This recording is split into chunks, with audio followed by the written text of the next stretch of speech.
ఇదరో పైసా పైసా అన్నాడు గదనే నిన్ను గన్న నాన్న ఆఖరికి కురిసేది ఆటన సిక్కలానా పరుగు పరుగు అంటూ తీస్తిరి గదనే పరుగు పానం పోయినంక మోగేదే డప్పుల దరువు ఉండదనికే హాని పిల్ల పాపాలతోని హాయిగా బతుకేను వందేళ్ళు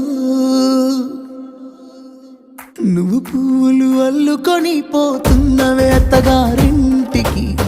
నే పువ్వులు జల్లుకొని పోతున్ననే కాలే తాటికి